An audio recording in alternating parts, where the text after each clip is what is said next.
Mayay kan mali nangi nungsiba Marolay mali nangi tamoysu Nanakta dalenga dalay ningi asun Nangbukamban ba nalagtag ni wakal Kangay nang semi sunlay wa ubara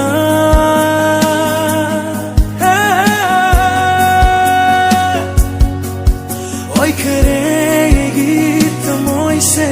nantagi Nanakta da toy na jingsin biyaydu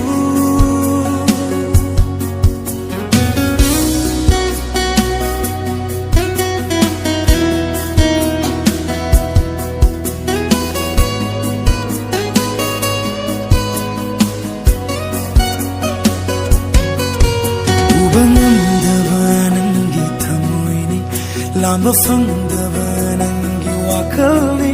Nangi kallava nungsi ireida Lamuk nareyay di kaydano nangbu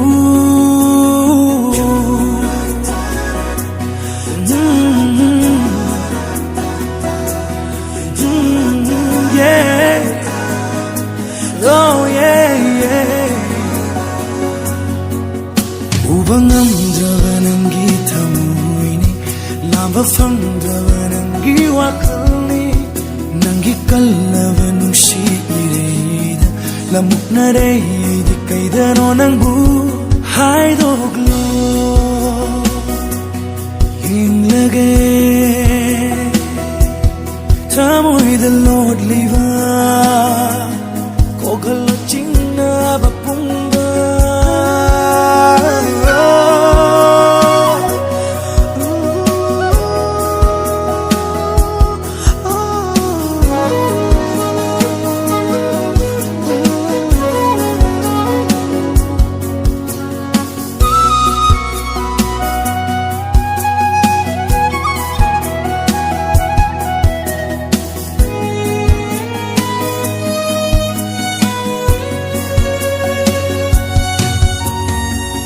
Kay lay tava hang la malamni Pantung kandrava lay chil mapayni Machuon kinu nangi nungsiba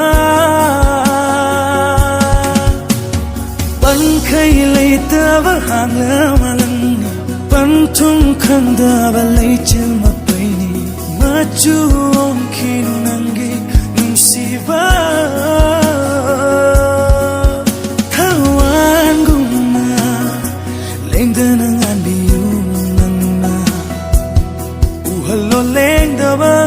Sige masakto Lenage mitmang daigini Ay na